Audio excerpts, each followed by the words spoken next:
इसको पढ़ना भाई। Note, in case of only fraudulent silence, the contract is not voidable if the party whose consent was so obtained had the means of discovering the truth with ordinary diligence. With ordinary diligence, देखो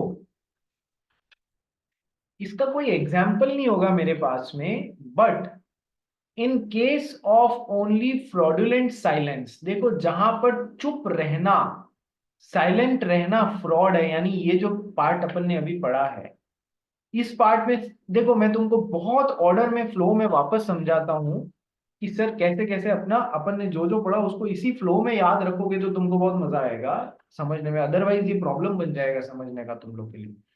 कि sir fraud में क्या होता है कि sir free consent नहीं होती है, तो फिर कॉन्ट्रैक्ट कैसा हो जाता है कि सर वॉइडेबल हो जाता है। ठीक है, क्यों ऐसा?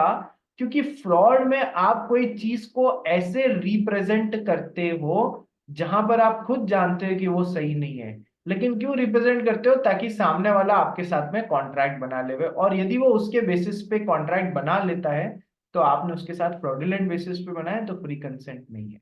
ये तो हो गई पहली बात, बेसिक बात जो अपन ने पढ़ी थी। सेकंड बात आती है, क्या चुप रहना फ्रॉड है? हम कहते हैं सर बेसिकली चुप रहना इज नॉट फ्रॉड। ठीक है, लेकिन चुप रहना दो तरीके से फ्रॉड होता है, जहां पर your silence is equivalent to speech, जहां आपका चुप रहना इज इक्वलेंट टू स्पीच। कैसे?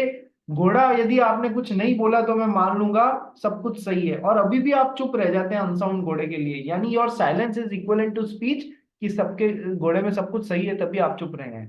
ठीक है, यहां पर आपकी स्पीच खुद ही जो है, silence is equivalent to speech, वहां पर आपका silent is equivalent to fraud, यदि वो आपका चुप रहना गलत बेसिस पे हो गया है तो, जैसे कि अपन ने पढ़ा था अभी। ठीक है, अब इसमें फर्दर अपन ने एक पॉइंट, अभी जो लास्ट पैरल लाइंस पढ़ी हैं वो क्या बोलती हैं कि सर यहां पर भी silence would not, fraudulent silence जो है वो फ्रॉड एक्चुअल में नहीं होगा और कॉन्ट्रैक्ट वॉइडेबल नहीं होगा यदि जो इफेक्टेड पार्टी थी, जो इफेक्टेड पार्टी थी, it had the means of discovering the truth with ordinary diligence, it had the means of discovering the truth with ordinary diligence. क्या मतलब होता है इसका? थोड़े से हाथ पैर हिलाता ना बायर, उसको पता पड़ जाता, थोड़े से हाथ पैर हिलाता बायर। ऑर्डिनरी डिलीजेंस, कोई भी आप गाड़ी वाड़ी खरीदते हो उसके पहले एक जनरल चेकअप करते हो या नहीं करते हो?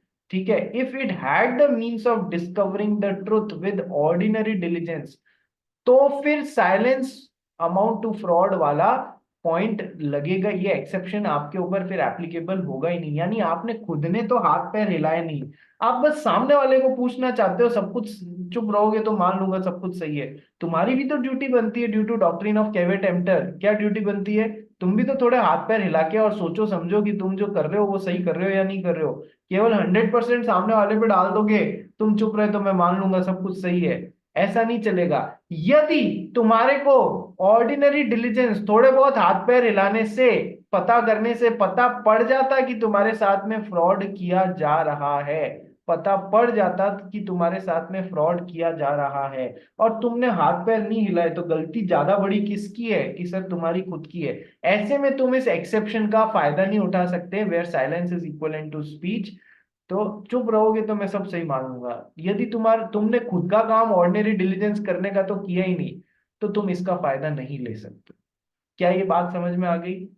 ठीक है, ये केवल साइलेंस एज टू फ्रॉड वाले पॉइंट में ये वाला पॉइंट लगेगा, आगे समझाएंगे आपको। सेकंड पढ़ भाई, सेकंड पॉइंट पढ़। Thus, in other cases of fraud, excepting fraud by silence, the contract is voidable even though the party defrauded had the means of discovering the truth with ordinary diligence. अब समझो मैंने क्या कहा, silence as to fraud में ये वाला point लगेगा कि यदि आप थोड़े बहुत ऑर्डिनरी डिलीजेंस कर लेते, उससे आपको सच्चाई का पता लगता, और आपने ऑर्डिनरी डिलीजेंस नहीं किया, तो आप silence would be equivalent to fraud वाला point, silence is equivalent to speech and this equivalent to fraud वाला पॉइंट काम नहीं ले सकते। लेकिन ये चीज यहां पर नॉर्मल फ्रॉड में काम नहीं आएगी कि सर बायर जो है वो ऑर्डिनरी डिलीजेंस से सच्चाई का पता लगा सकता था लेकिन उसने नहीं किया ऑर्डिनरी डिलीजेंस। तो क्या ये बात बोल सकता है, क्या इस बात का फायदा मिलेगा कि सर ऑर्डिनरी डिलीजेंस करके उसको सच्चाई का पता लग जाता लेकिन उसने नहीं किया है? तो सर सेलर ये बोल सकता है क्या तुमने ऑर्डिनरी डिलीजेंस नहीं किया नहीं तो तुमको सच्चाई का पता लग जाता? क्योंकि तुमने खुद ने ऑर्डिनरी डिलीजेंस नहीं किया, तुम मेरे को नहीं बोल सकते कि मैंने तुम्हारे साथ फ्रॉड किया है। नहीं, सेलर इसलिए नहीं बोल सकता है बात, क्योंकि यहाँ नॉर्मल फ्रॉड में क्या हो रहा है सर, सेलर जो है वो कुछ ना कुछ रिप्रेजेंटेशन ऐसा कर रहा है खुद चला के एज अ फैक्ट, जो वो जानता है कि वो गलत रिप्रेजेंट कर रहा है। तो यहाँ बड़ी गलती किसकी है? यहाँ पर बड़ी गलती सेलर की है या नहीं है, बताओ। मैं जो बात समझाना चाह रहा हूं वो समझ में आई? देखो, दो चीजों को पैरेलली पकड़ के चलो। सर एक तो है नॉर्मल फ्रॉड वाला केस जहां एक्स ने वाई को घी के बारे में बताया, क्या घी के बारे में बताया कि सर ये जो देसी घी है, मतलब डालडा घी को देसी घी कह के बेच दिया। यानी यहां पर सेलर ज्यादा बड़ी गलती कर रहा है या नहीं, फ्रॉड कर रहा है या नहीं कर रहा है? ठीक है, यहां पर यदि मिस्टर वाई को ऑर्डिनरी डिलीजेंस से सच्चाई का पता लग भी जाता कि घी को हाथ में लेके देखते, थोड़ा सा सूंघते, थोड़ा सा टेस्ट करते, ऑर्डिनरी डिलीजेंस से पता लग जाता लेकिन उन्होंने नहीं किया, तो क्या उनसे ऑप्शन छिन जाता क्या कि वो फ्रॉड को फ्रॉड नहीं होगा? सर नहीं छिनता, वो हमेशा इस चीज को फ्रॉड बता सकते थे कि तुमने मेरे को डालडा घी कह के देसी घी बेच दिया। क्यों?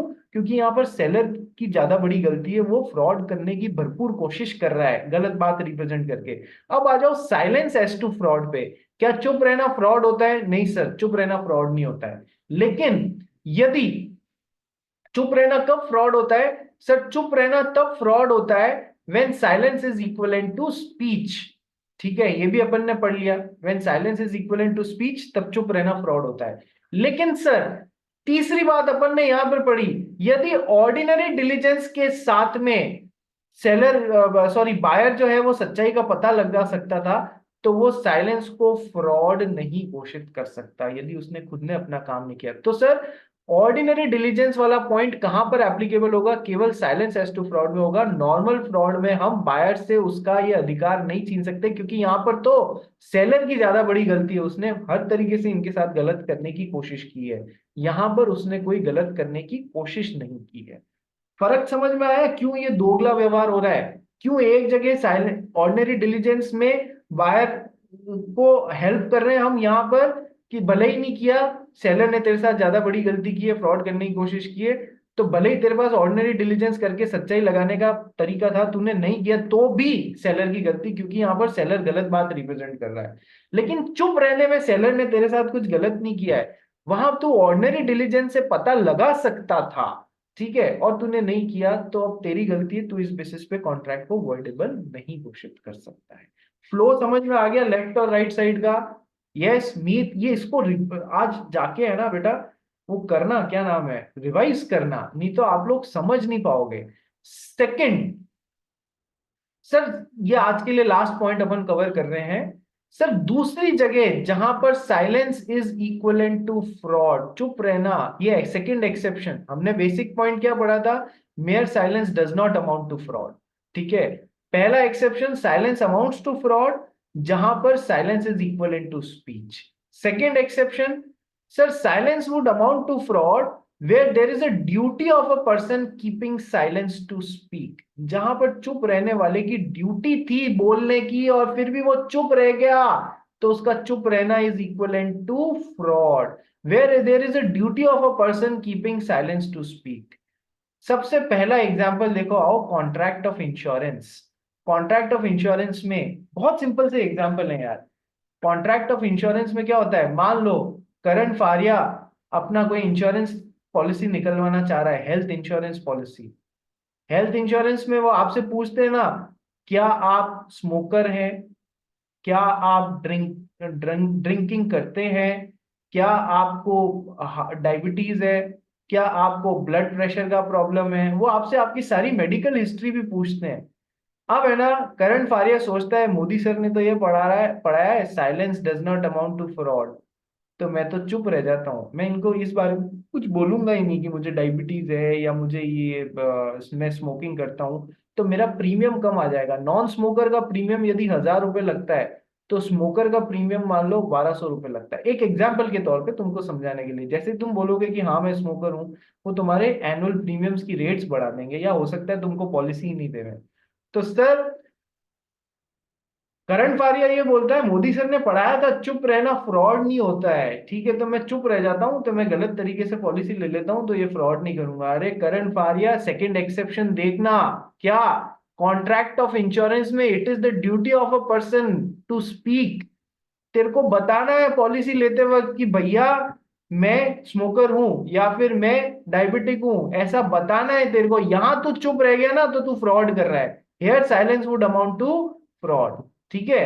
कॉन्ट्रैक्ट ऑफ मैरिजेस में जो बातें हैं जो प्रॉब्लमेटिक है, वो पहले खुल के बतानी चाहिए। यदि आप चुप रह गए उधर, तो आप फ्रॉड कर रहे हैं। कॉन्ट्रैक्ट्स ऑफ फैमिली सेटलमेंट में, फैमिली सेटलमेंट में यदि आपने चुप रह गए, बताया ही नहीं मेरे पास में ये चीजें हैं, सारा पूल क्रिएट करता है, हर जने के पास में जो है वो कॉमन पूल में डालता है, फिर उसको वो क्या कहते हैं, सब में डिवीजन होता है, आप वहां पर बता ही नहीं रहे हो, आप वहां पर चुप रह रहे हो, ठीक है, तो that would amount to fraud. ठीक है। Share allotment contracts by issuing prospectus. Sir, यदि किसी कंपनी ने आपको शेयर इशू करने के लिए प्रोस्पेक्टस निकाला, उस प्रोस्पेक्टस में वो चुप रह गए, साइलेंट रह गए कि हमारे ऊपर ये सब केसेस चल रहे हैं, तो क्या वो आपके साथ में फ्रॉड कर रहे हैं या नहीं कर रहे हैं? हाँ सर, कर रहे हैं। तो ये चार एग्जाम्पल समझ में आ गए। In all the above it is the duty of the parties to the contract to disclose all material fact, it is their duty to speak. तो पहला एक्सेप्शन क्या था? साइलेंस फ्रॉड नहीं होता, उसका पहला एक्सेप्शन था where silence is equivalent to speech, जहां आपकी साइलेंस ही स्पीच बन जाती है, जहां आपको बोलना चाहिए था पर आप चुप रह गए। दूसरा, where it is your duty to speak. Second point क्या हो जाता है? Where it is the duty of the person keeping silence to speak. Like insurance में बोलना चाहिए, मैरिज में बोलना चाहिए, फैमिली सेटलमेंट में चुप नहीं रहना है, बोलना चाहिए, प्रोस्पेक्टस में बोलना चाहिए, हर चीज बतानी चाहिए, वहां silence would amount to fraud. Next is fiduciary relationship. Fiduciary relationship मतलब आपसी विश्वास वाला रिलेशनशिप है। इस पे क्वेश्चंस आ जाते हैं, इस वाले पर्टिकुलर पॉइंट पे। पढ़, इसको फिर समझाता हूं। A sells by auction to B a horse which A knows to be unsound. A says nothing to B about the horse's unsoundness. This is not fraud in A. But एक if minute B एक minute एक minute, यहां तक समझ में आया? ए auction से B को एक घोड़ा बेचता है, ए को पता है वो अनसाउंड माइंड का है, लेकिन ए बी को इसके बारे में कुछ नहीं बताता है, वो चुप रह जाता है, तो क्या चुप रहना फ्रॉड है? नहीं सर, चुप रहना फ्रॉड नहीं होता है। तो this is not fraud in a. अब देखो सिचुएशन कैसे पलटा खाएगी, आगे देखो। but if B is A's daughter and has just come of age, here the relation between the parties would make it A's duty to tell B if the horse is unsound. लेकिन sir, यदि ए जो seller है वो father साहब हैं, और B जो buyer है वो डॉटर है, जो कि अभी अभी 18 साल की हुई है, ठीक है, ये अपनी बेटी को अपना घोड़ा बेच रहा है, यदि अब यदि ये, तो क्या बेटी का इस पे विश्वास नहीं होगा कि फादर मुझे जो भी देंगे वो बिल्कुल सही चीज देंगे, मेरे साथ गलत क्यों करेंगे? विश्वास हो जाता है ना। तो फिड्यूशियरी रिलेशनशिप है। Yes sir. फिड्यूशियरी रिलेशनशिप में आप यदि चुप रह गए, it is your duty to speak. आप यदि अभी अब भी चुप रह गए, तो क्या आप अपनी बेटी के साथ में फ्रॉड कर रहे हो या नहीं कर रहे हो? उसको तो विश्वास है ना, पापा मुझे जो घोड़ा या जो कार देंगे वो बिल्कुल सही देंगे। तो अब यहां पर आप चुप रह गए, it was your duty to speak, फिर भी आप चुप रह गए, तो आप फ्रॉड कर रहे हो। तो कॉन्ट्रैक्ट वॉइडेबल होगा बेटी के ऑप्शन। इस पे क्वेश्चंस आए हुए हैं, ठीक है, बात समझ गए? यस, ये पॉइंट हो गया। अब इससे जुड़ा हुआ कल पॉइंट मैं आपको कराऊंगा, जो ऊपर वाला एक बच गया है। कौन सा वाला पॉइंट? कि सर एक्टिव कंसीलमेंट वाला पॉइंट, ठीक है। कल की क्लास होगी आपकी मोस्ट प्रोबेबली, आप लोग सब रेडी रहना, मॉर्निंग 8:30 AM में। शायद कल आपके संदीप सर की क्लास होती है, ठीक है, वो नहीं लेंगे जहां तक मेरी समझ है। तो आप 8:30 में तैयार रहना। जैसे ही मेरे को कंफर्मेशन आता है 8:30 से 9 जो भी होता है, अपन अपनी क्लास चालू कर देंगे। यदि 8:30 चालू। सर हाँ जी। फर्स्ट क्लास 8:40 फिर आपकी रहने वाली है। तुम्हारी